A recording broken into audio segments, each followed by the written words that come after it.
Dan Blum is an internationally recognized expert in security and privacy. He is also the author of the book, Rational Cybersecurity for Business. On this episode of IT Visionaries, Dan has an honest and thoughtful conversation on why the role of Chief Information Security Officer is often buried within IT departments. He also discusses the importance of buy-in among leadership and why zero trust is often not the best answer for every use case. Enjoy this episode. IT Visionaries is created by the team at mission.org and brought to you by the Salesforce Customer 360 platform, the #1 cloud platform for digital transformation of every experience. Build connected experience, empower every employee, and deliver continuous innovation with the customer at the center of everything you do. Learn more at salesforce.com/platform. This podcast is created by the team at mission.org. Welcome to another episode of IT Visionaries. I'm Ian Faison, host of IT Visionaries, and today, special guest, Dan, what's going on? Well, I'm hanging in there through the same pandemic issues that everybody is undergoing these days, but as a security consultant and author, I'm pretty much in many ways just living my normal life. Telecommuting and all that is nothing new to me. Yeah, I know. It's funny how we've talked to some guests who are like, going to the office every day, and then other guests who it's like, well, this has pretty much always been the case. Just the family's around a little bit more, obviously, some crazy changes here and there. So we're going to get into a bunch of cybersecurity and risk management today. We're going to talk zero trust and your background. So let's get into it. How did you get started in technology in the first place? Well, I originally got into the industry as a computer programmer, but fast forward to the 2000s and I had a thriving career as an independent consulting analyst in identity management. And that was when I became the research director for also the security and risk management strategies service at a company later acquired by Gartner. And I became, actually about 15 years ago, really a cybersecurity strategist, focusing on technical topics in cloud security in its early days. Then Gartner bought us.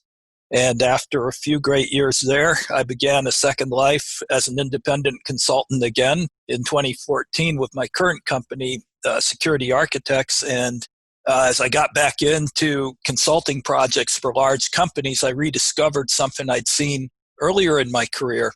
And that was the extent to which the technical projects I was on struggled because of organizational issues and office politics and budgets and stakeholder buy-in and things like that. That's why I decided to get into my latest project, which I'll refer to a few times, which is a book called Rational Cybersecurity for Business, which is shining the spotlight on the need to align security projects better with business stakeholders. And during the research for that, I actually came across a Harvard Business Review research that found 75% of cross-functional teams are dysfunctional. And that's important because all of the security projects I've worked on, and especially the identity management ones and risk management, are cross-functional. And this kind of affirmed to me the importance of the new focus that I have these days on stakeholder alignment and what I covered in the book.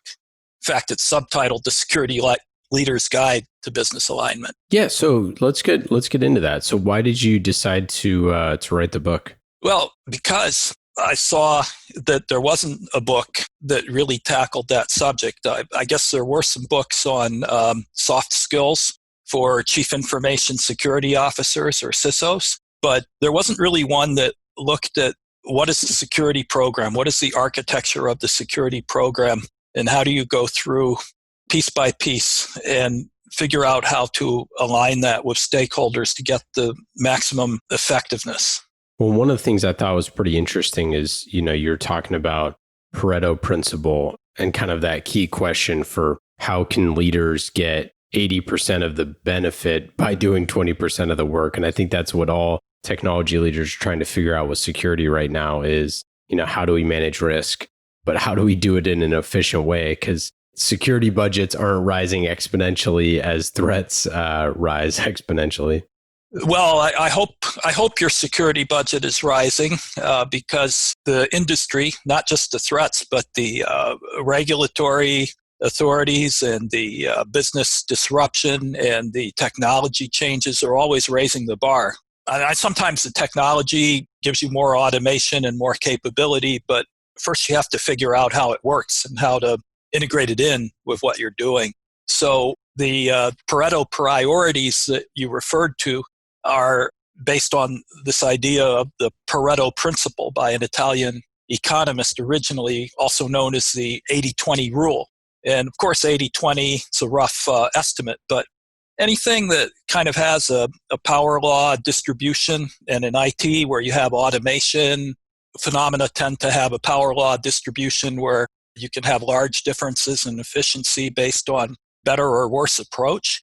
It's worth looking at that. What 20% of things should we be working on? And so I was kind of trying to figure out what to focus on when I was outlining Rational Cybersecurity for Business. And I kind of toyed with that question of, what is the cybersecurity Pareto Principle? And I came up with 6 priorities. You kind of indicated risk management was real important, and it is. It's one of them.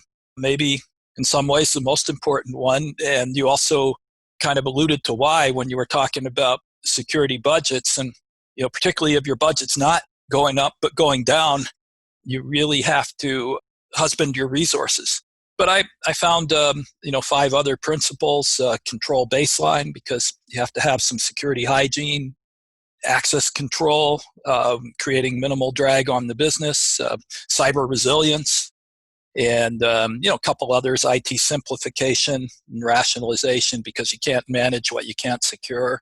So how many folks did you talk to in the course of the book? What were some of the common themes? So I spoke with more than 60 business and security leaders, and they were a pretty diverse group, I should say, because some of them were folks that are on boards of directors sort of representing risk management or cybersecurity, and others are security leaders, actual CISOs, and still others were people I knew that were thought leaders and were just going to give me an interesting perspective about anything that I asked them. But the common themes that I did come up with were, one of them was that you kind of have to focus on the basics. The basics are important, and that's why a control baseline was one of my 6 Pareto priorities.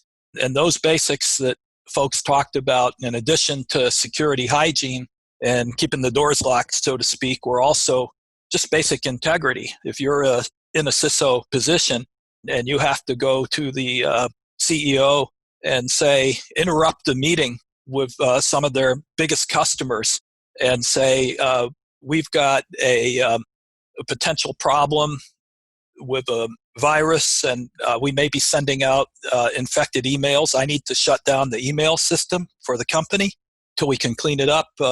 You need to have established a relationship for integrity so that you'll be believed and heard. And that's critically important. And then, another basic is just leadership. I think we're talking about upskilling some on this interview. You have to be able to lead your team through some trying times. I also talked a lot with folks about risk management, and this may have been a bit of a self-fulfilling prophecy because I was so interested in the subject of risk management, and we'll probably get into that hopefully. But I found that there was a wide variation in the maturity of risk management programs that companies had, and that the ones that seemed to be doing it well were not all doing it the same way. Maybe they were using factor analysis of information risk or moving in that direction so that they could quantify their risk, but how they actually reported risks to what committees, or how they made business leaders accountable for risks, that was all different and really adapted to how their company culture is. Yeah, let's get into that. Let's get into some of the risk management piece. Was there something specific that you saw in those interviews and as you were preparing the book that was different than the rest of your research, or what were you seeing? I've done a lot of research into risk management over the years, going back to when I started that security and risk management service before Gartner. And in those days, none of the security folks I was working with thought that you could do quantitative risk analysis. They thought that it had to be qualitative because you could not estimate the probability of a threat doing something and succeeding or that type of thing. Well, since then, we've developed in the industry the factor analysis of information risk, or FAIR, and that's become an open group standard.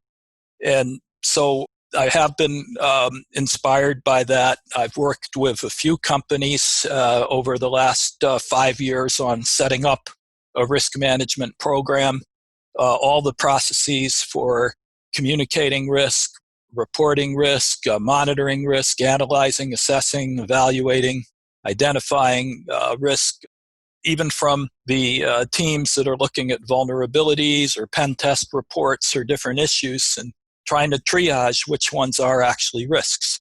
So I've done all this work and have all this background, but it was interesting to do these interviews for Rational Cybersecurity for the Business, where I was actually speaking with CISOs and board members and folks like that, and seeing how the picture looked from their end, and finding, for example, that one of the real keys is to get the accountability for information risk at the right level of the business, not down with the security manager that doesn't have the ability to approve a big budget, but up with the business leader, but making that business leader understand what the risk was.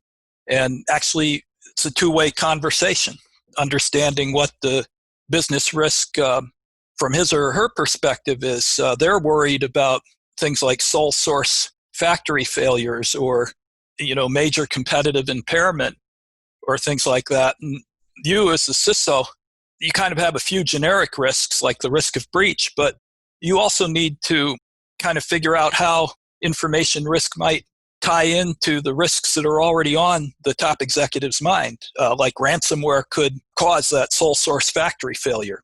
So it was interesting to talk to people and kind of get that perspective, and then to find out what sort of forums they had in their companies to consider those issues.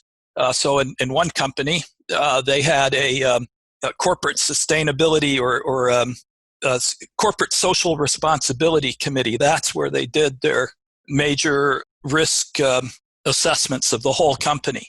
And they would have people come in from the different divisions and do reports on what their top risks were and actually hold them accountable to identifying those and describing what their action plan was. And it was interesting to see how everybody seemed to do this a bit differently. Yeah, that is really fascinating. How many times are you seeing the CISO as a separate entity from like the CIO or CTO versus something that's like rolled up into the technology organization? I think that in most cases, in my experience, the CISO reports to the CIO or the VP of Information Technology, because when cyber information risk, which is sort of the category that I work with and that we in this industry generally work with, and it's a subset of business risk. Business risk includes, the risks of financial risks and regulatory risks and market risks and all kinds of things. But information risk is kind of a unique animal, so to speak, and it includes broadly the risks of IT outages or losing the ability to employ your IT technology on behalf of the business. And it also includes the risk of cyber attacks and other kinds of threats or bad effects that nation states or cyber criminals can create against your company. That is all information risk. And the CISO is the head of the team that has to deal with that. But to take a step back concerning CISOs, we actually find that many companies don't have someone with the title of CISO. They have a security leader for their information security team, but this person could be buried down in the IT department and not have any access up to the business leadership to have the kinds of conversations that we were just alluding to about how information risk ties into their top business risks. And so they don't even know what those business risks are or how the executives think about them. And the executives don't understand the technical security perspective either.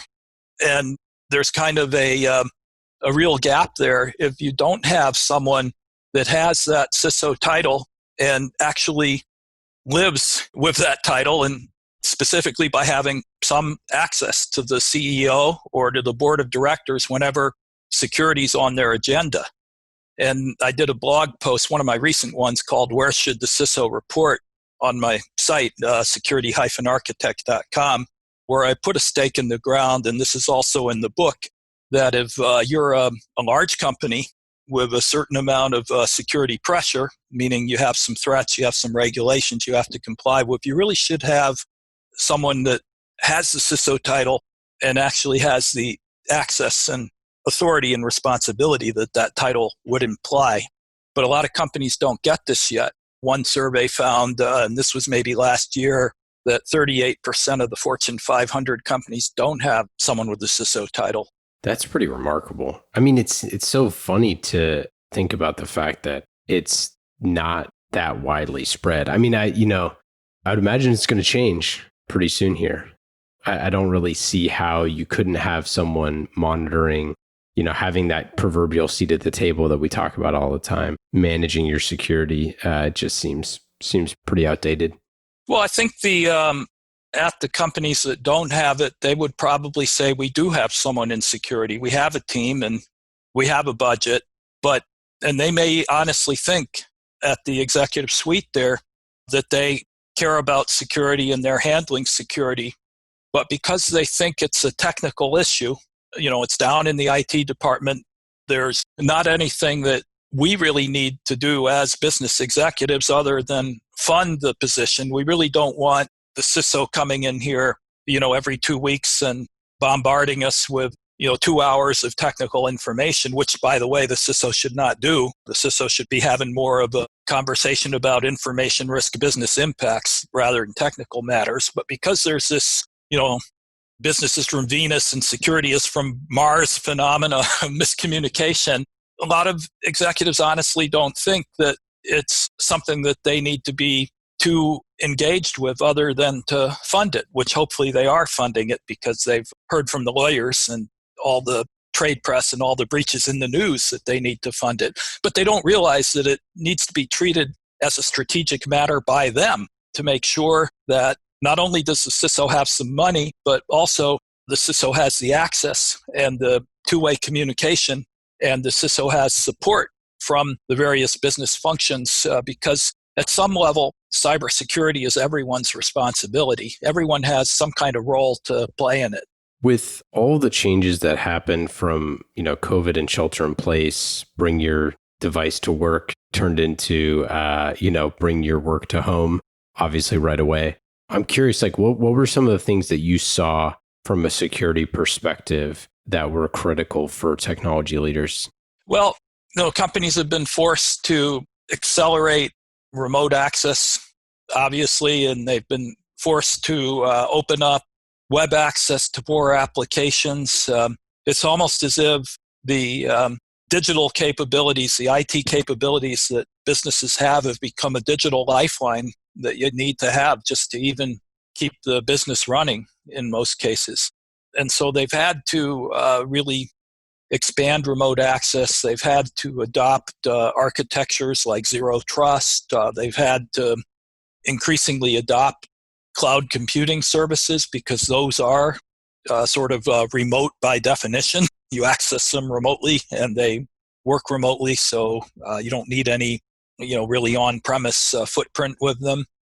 So they've had to really expand that part of the program. And we've worked with companies over the years on network segmentation architectures that assume that they get a certain amount of protection from resources or data centers being inside secure facilities that are only touched by administrators that work for them. And now that's increasingly in question with all the remote access. A lot of companies haven't been very well prepared. They may not have had a bring your own device program, for example, and now all of a sudden folks are working from home and they may not have a company owned and controlled device. And so there's a lot of issues that companies are working through now to try to grasp that digital lifeline and not get burned. And what about zero trust? You just wrote recently an article about it, and we've talked about it a lot on the show. But do you have some concerns? Yeah, so zero trust is just a principle that when we grant access to an IT resource like a computer or a database or something like that, we should not make the trust decision to do so or not to do so based only on where the device that's accessing is coming from. That the trust decision needs to be network independent. And of course, with almost all access now being remote, you have to be able to have you have to be able to maximize the application of that zero trust principle. So a zero trust architecture is an architecture where the IT security components are arranged to support that principle. So I wrote this article for Dark Reading, Is Zero Trust the Best Answer to the COVID-19 Lockdown? And in the article, I gave an example of an asset management company that a few years ago had an active shooter tabletop exercise. They were asking the question, if there was an active shooter and we had to send everybody home, could we still run the trading and all other parts of the business? And so they were looking at zero trust. They were looking at how they could prepare more systems for internet access. And although the pandemic is nothing like an active shooter, the technology solution was the same and they were well prepared. Other companies like PayPal, I heard, went out and bought thousands of Chromebooks in February, so they got prepared. But companies that weren't prepared now are struggling a bit. But going back to zero trust, as I said, it's really the right answer in theory for an environment where you've got the need to maximize remote access. But it's not suitable for all the use cases that you may actually have in place today. I've mentioned staff working on home computers, absent an effective BYOD program. You may have to look at some other factors as to whether you can trust those devices, make a risk-based decision. Also, there may be some of the applications that you're accessing are not hardened with all the ports they don't need closed and things like that. So they're not hardened to be able to be directly exposed to the internet. So you have to still have layered architectures and solutions that you ideally would not have in a pure zero trust architecture. You have to look at the use cases and decide where it fits and where it doesn't fit. I want to talk about upskilling. Clearly, there's a massive need for more cybersecurity leaders. There's more need for young folks to be getting into cybersecurity. What are the pathways? How can we improve folks joining cybersecurity? Because clearly companies need it. Yeah, so I don't know that I want to get into too much about the sort of social and economic opportunities for bringing into the education system, I guess I should say. I don't really want to get into that too much, but the fact is we have a shortage of an estimated 3 million skilled cybersecurity managers and staff. And this can mean that it can take like 6 months to hire a qualified security engineer, or you might not be able to find a skilled incident responder or something like that. And these are folks that they're not ready for those positions coming right out of college, the average person. So they sort of have to be trained on the job for a while or acquired from another company where they have been trained. So I kind of advise companies to look at two avenues. The first avenue is diversity, sort of broaden your focus to look at what different kinds of people might be good for the roles that you need. And secondly, to look at training or recruiting from within the organization. how can you break up those roles or change the way the work is done so that you can take the limited population of skilled people that you already have and get them training and helping other people to come up to speed and still get the work done in the process.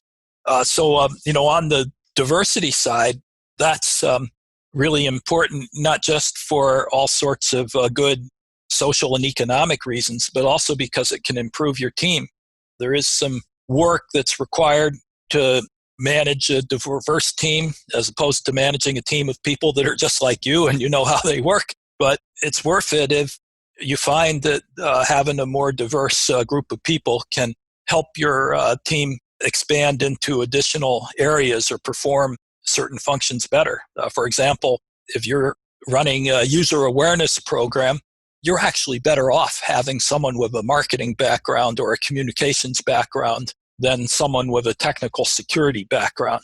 So you could be looking at someone with a degree in marketing or communications rather than someone with a degree in cybersecurity to run that program with the guidance of security leaders. If you're looking for someone to do code reviews, there was a really interesting talk at the RSA conference, which I was actually able to attend this year, the last one before everything shut down. But it was on diversity. And one example of looking far afield was that people with high-functioning Asperger's syndrome are actually ideal for code reviews because looking through 10,000 lines of code for a misplaced semicolon is the type of work that someone with that mental framework likes to do. So you have to be creative. You have to think outside the box. And in terms of reorganizing the work a little bit, going back to my comment earlier about how security was everybody's business at some level in the company, I really am a fan of security championship programs where the security team has a budget and a mandate to go out into the IT department and into the development organizations or into the business and find people that are interested in security and give them some training, give them a security champion title, and get them to do certain tasks that would normally be done by security FTEs, full-time equivalents, but don't have to be. There was a presentation at last year's RSA conference called Democratization of Security, where the security leader at a company called Medallia talked about their security championship program, and they engaged IT operations and development team members in vulnerability management work and security testing work that normally security FTEs would do, or it normally wouldn't be done as well. But because they have these security champions that are rewarded with education and compensation and recognition, they've actually expanded their security team from 5 to more than 30 people that are part of that team on a part-time basis. And so these programs are great force multipliers for the security team. Yeah, that's a great rundown. I think, as there are so many programs and different things coming up, popping up every day, I think, it is important to be able to have companies that can bring in folks and upskill a little bit in the company, but also, the programs that can do that. Are there any trends in cybersecurity that you're following that you're particularly interested in? Yeah. So I started talking a little bit about quantified risk management, and I highlighted that it was a relatively recent capability for us in the risk management space. When I got started in this field, most of my colleagues felt you could not do it. But now, with the factor analysis of information risk and different ways of thinking about it, we can actually do a pretty good job of estimating the order of magnitude of different loss exposures or risks based on a standard model for quantified risk management. And that's starting to get pretty broadly accepted in the industry. For example, the Security and Exchange Commission now has strong guidelines that companies put quantified risk estimates into the quarterly or annual reports in the risk sections. And so that's a important subject because it's also necessary for business risk owners to understand the monetary impacts of risk in order to fully feel accountable and be able to take accountability for them and take the right security measures or sponsor the right security measures. They have to understand risk in business terms like time to market, monetary loss, opportunity cost. And I like to quote Jack Jones, the chairman of the FAIR Institute, who likes to say, for most companies, security spend is like the advertising budget. You know you're wasting half of it. You just don't know which half. So that's kind of one of my main passions these days, I guess, is how can we improve companies' risk management processes and how they do the analysis. Another one I really like is transformational user awareness programs that can uplift the security culture of a company. I think they're starting to get more recognition as well as the industry starts to recognize that soft skills in the security space are just as important at some level than some of the technical skills. And what we see is that if a business has a healthy security culture, then IT teams or developers or business leaders are going to bring their projects to the security reviews early on to get feedback. And if not, they're going to hide those projects, and then you'll have to come in and be Dr. No at the end, and that's never good. So the bottom line is security culture can be your greatest vulnerability, or it can be your greatest asset, where users actually become your first line of defense, reporting suspicious signs that they're seeing, even if it's something like, hey, we have a privileged administrator that's got a lot of access rights, and he works for this team, and I noticed that he's having a lot of problems with his manager, or not coming to work on time, having drinking problems or something like that. That's something that the security department may need to keep an eye on. It's just an example of a human sensor in an organization, so to speak. And security programs really live and die based on the support from the end users in IT and in the business itself, the developers and all these people. And I'm working on a case study article for ISACA journal, where I'm speaking with the security awareness program at a major Ivy League university. And the head of that awareness program kind of describes not only how she uses sort of a positive message to encourage people to see security as something that they can influence for their own safety at home, for example, but also using the computer support team as a network of influencers throughout the university. She describes them as her army. And I thought that is really an example of the kind of work that we need to do to extend the effectiveness of really small security teams across really big companies or universities or other organizations. All right, let's get into our lightning round. These questions are fast and easy. Just like the Salesforce Customer 360 platform, the #1 cloud platform for digital transformation of every experience. You can go to salesforce.com/platform to learn more. We love Salesforce. They've been here since the very beginning of IT Visionaries. And you should go to salesforce.com/platform. Check them out. Lightning round questions. Dan, are you ready? Okay. What app on your phone is the most fun? I have one called Explore Go, and I use it to track my dog when she runs off in the woods. It's from a company called Whistle. That's really cool. That's a great one. If you weren't in cybersecurity, what do you think you'd be doing?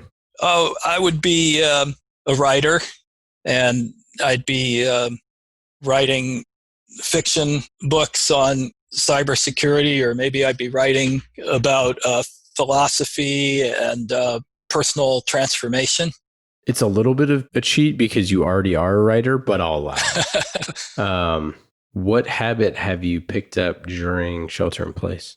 Oh, I picked up some bad habits because I I had a root canal actually, finally, but I had a really bad toothache. And for a couple days, the pain was so bad that I had to supplement Advils with whiskey. But fortunately, that's not really a habit, though, because I'm not doing that anymore. I finally got my root canal. I have all the empathy in the world for tooth pain. That is for sure. It is the worst. You can't even think. One of my condo association members said that he had a filling that came out, and he had a jagged tooth sitting in his mouth for 3 months before he could get to the dentist, or he's still waiting to get to the dentist. That's tough. Okay, what is your best advice for a first-time CISO? Well, best advice is to go around the company and get to know the business and IT leaders, find out what their pain points are as you get to know them on a personal level, and see what you can do for them to start to build some goodwill and get some credibility. You also need to do a security assessment of the company to figure out what the biggest risks are and the biggest gaps so that you can start to prioritize where you need to put your efforts. Well, that's it. That's all we got for today. Dan, awesome having you on the show. Thanks again. We'll talk soon. Thank you. That was great being here. IT Visionaries is created by the team at mission.org and brought to you by the Salesforce Customer 360 platform, the #1 cloud platform for digital transformation of every experience. Build connected experience, empower every employee, and deliver continuous innovation with the customer at the center of everything you do. Learn more at salesforce.com/platform.